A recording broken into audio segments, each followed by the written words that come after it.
तो night watcher के इस एपिसोड की शुरुआत हुई से होती है जहां से पिछला एपिसोड खत्म हुआ था। पिछले एपिसोड के एंड में देखा था हमारा जो शाहरुख है ना वही बैठ के मामले के बारे में डिस्कस यहाँ पे किया जा रहा था और डिस्कस करते करते पूरे स्टार्टिंग से सब कुछ अनुमान लगा था कि हुआ क्या था। हमारा प्रिंस अपनी अम्मी जान के साथ बातचीत करके जा रहा था, तभी वही नौकरानी आई जिसका मर्डर हो रखा है। वही नौकरानी आई और बोला कि चलो यार तुमको कोको भाई फोन ने बुलाया, ये यहाँ पे चले गया। और जैसे यहाँ पे गया बाद में वो नीचे गिरी और नीचे गिर के मौत हो गई। तो जो भी इल्जाम है ना ये प्रिंस पर आया, प्रिंस को जेल में बंद किया और बाद में उसी नौकरानी की ना लाश यहाँ पे मिली। और लाश कहाँ पे मिली? और लाश मिली कुएं के अंदर से मिली। एक मेरे को बात बताओ, ये अगर सच्ची में उस नौकरानी को ठिकाने लगाना था ताकि सच्चाई ना बता दे, हाँ तो मारने के बाद उसकी जो लाश ना या तो जला के खत्म कर देते या किसी दूर कोने में ले जाकर उसको दफना देते। महल में किसी कुएं के अंदर फेंकते नहीं। और महल में खाली ये कुआं नहीं है बल्कि बहुत सारे कुएं हैं और कुछ ऐसा कुआं है जो बंद है जहाँ पे ना कोई पानी वानी नहीं निकालता, चाहे तो उसके अंदर भी डाल सकते थे। इन्होंने जानबूझ के उसी कुएं के अंदर डाला जिस कुएं में ढेर सारे लोग पानी पीने आते थे। यानी बेसिकली जिसने मार के अड्डा डाला होगा ना वो यही चाहता था लोग यहाँ पर आए, कुएं से पानी पिए और जितना जल्दी हो सके ना उतना जल्दी डेड बॉडी को बाहर निकाले। डेड बॉडी जैसे बाहर आएगा लोगों को आइडिया लग जाए कि भाई इस नौकरानी के बीच में और महारानी के बीच में कोई ना कोई कनेक्शन यहाँ पर है। और मेन जो भी है ना शक महारानी के ऊपर यहाँ पे चल जाए। मुझे लगता है जो मेन गुनहगार है ना यही करवाना चाहता है यहाँ पे था। और ऐसा भी हो सकता है जो ये मरी है ना ये कोकुबाई फू के केस के चक्कर में ना मरी थी बल्कि कोई और रीजन हो सकता है। हाँ लेकिन नहीं, कोकुबाई फू के चक्कर में भी मारी जा सकती है। भाई यही नौकरानी थी जिसने हमारे प्रिंस को यहाँ पे बुलाया भी था। हो सकता है प्रिंस से झूठ बोल रहा है किसने बुलाया हो, लेकिन जब हमने बाकी बंदों से पूछा बाकी बंदे ने भी बोला कि नहीं नहीं भाई इन्होंने बेसिकली यहाँ पे बुलाया था, यानी नौकरानी थी। और प्लस इसने कैसे मरवाया, वो जो था भाई क्या बोलते हैं बालकनी का जो भी था भाई जो नीचे गिर के मरी थी उसने जानबूझ के ढीला कर दिया था क्योंकि इसको पक्का आइडिया था कि कोकुबाई फू आती है हमेशा इससे टच होकर बैठती है फिर खड़ी होती है, जैसे आ जाएगी गिर के मरेगी। यानी थी मरवाने के पीछे इसी का हाथ यहाँ पे था।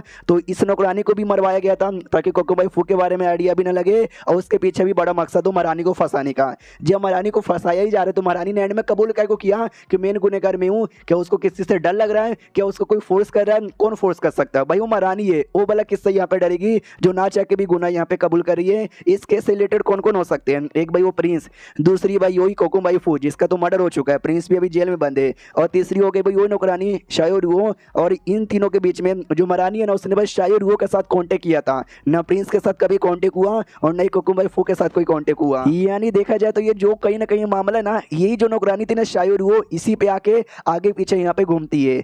ये सुनो यार मुझे एक छोटा सा डाउट है महारानी और इस नौकरानी से रिलेटेड। प्रिंसेस कहती कि हाँ हमारा मेन कैरेक्टर कहता है कि वेल जब 1 साल पहले इसको काफी गहरी चोट लगी थी महारानी ने इसको यहाँ पे बचाया था। जब महारानी ने इसको यहाँ पे बचाया ही था उस समय मतलब सच्ची में क्यों बचाया था भाई नौकरानी को? नौकरानी तो ये भाई उसकी जिंदगी की क्या कीमत हो।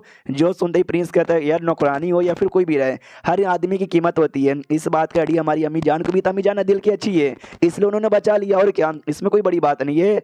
हमारा शाहरुख खान कहता है जब उन्होंने बचाया भी था तो अपने अंडर में रख लेती, अपनी नौकरानी यहाँ पे बना लेती, लेकिन उन्होंने अपनी नौकरानी नहीं बनाया उसको, तो भाई कोकुबाई फू के पास नौकरानी बना को यहाँ पे भेजा गया था ना।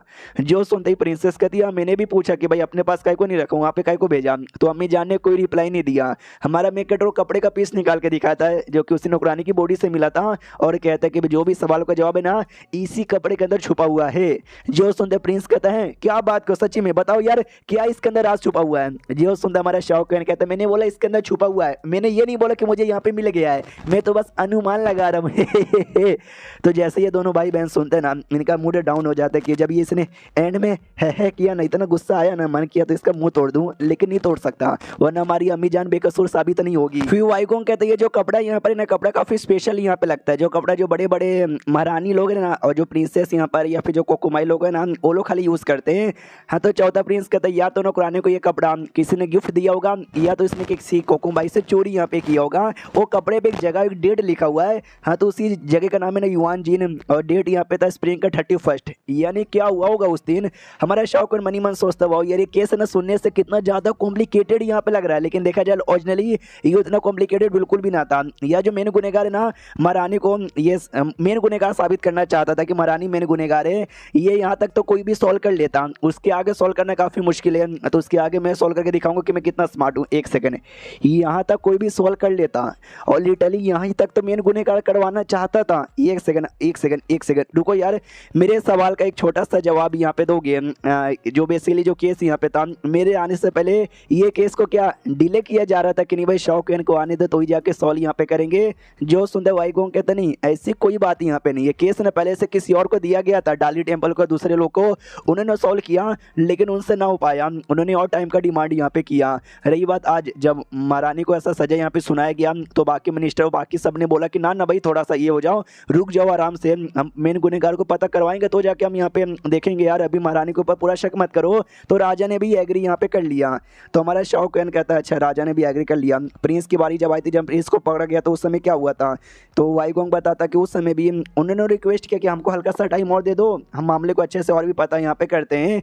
तो हमारा शाओकुएन कहता है कि देखा जाए तो शुरू से लेके अभी तक ना लिटरली जो मैंने गुनहगार है ना, अगर मैं ना आया रहता तो ये जो केस है ना कोई और सॉल्व करता और इस मामले तक आई जाता, वो भी लाश के बारे में पता कर लेता और महारानी को ना पकड़ यहाँ पे लेता। इन शो देखा जाए तो मुझे इस केस में आने की कोई जरूरत नहीं थी, कोई और भी है ना केस को यहाँ तक आराम से सॉल्व कर लेता, लेकिन मैं आया, मैंने यहाँ तक किया और पूरा शक है कि मैं आगे और भी सॉल्व कर सकता था। इसके लिए मेरे पे अटैक करवाया, मेरे को मरवाया गया, मतलब मरवाने की कोशिश की गई थी ताकि महारानी पे शक आ जाए और महारानी के आगे मतलब किसी और पे शक ना जाए, मेन गुनहगारों को पकड़ा ना जाए।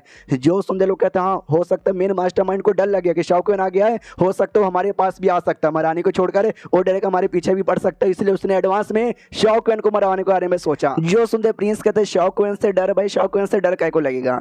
जो सुनते प्रिंसेस कहती है भाई मैं बताती हूँ, जो मेन गुनहगार है ना वो अम्मी जान को भाई ये गुनहगार साबित करना चाहता था, उसके लिए भाई उसने ऐसा ऐसा पूरा अरेंज किया जिससे कोई भी बंदा केस सॉल्व कर करे ना महारानी को, आई मीन हमारी अम्मी जान को एंड में गुनहगार साबित कर देगा। लेकिन उस समय शाओकुएन मर चुका है ऐसा सबको लग रहा था, क्योंकि हमारा उस समय शाओकुएन मर चुका था ना भाई, तो बाद में जिंदा हुआ। हाँ तो अचानक से शाओकुएन जिंदा हो गया, केस ना शाओकुएन को मिला, तो शाओकुएन ने केस सॉल्व किया, महारानी पे जैसे सजा यहाँ पर आया तो जो मेन गुनहगार है ना डर गया कि भाई शाओकुएन है वो महारानी को छोड़कर ना हमारे पास भी आ सकते, तो मेन गुनहगार ने इनको मरवाने का डिसाइड किया, समझ गए मेरे भाई। वो भी कहता अच्छा ऐसी बात है क्या, ओ शिट यार, तो क्या करोगे भाई, मैंने गुनहगार था तब तुम कैसे जाओगे। हमारा शाओकुएन कहता है कि वेल जो नौकरानी के डेड बॉडी है ना एक बार वापस से मुझे उसका पोस्टमार्टम यहाँ पे करना है, और ये चैप्टर यहीं पे खत्म हो जाता है। यानी देख रहे हो छोटा से छोटा केस भी है ना कितना ज्यादा कॉम्प्लिकेटेड हो जाता है, यानी अभी तो मजा आने लगा। देखते भाई अब कौन मेन गुनहगार है, महारानी तो नहीं है जिस हिसाब से लोग केस सॉल्व कर रहे, वैसा ही लगता है। मिलते हैं हम किसी और वीडियो में, जब तक के लिए बाय बाय।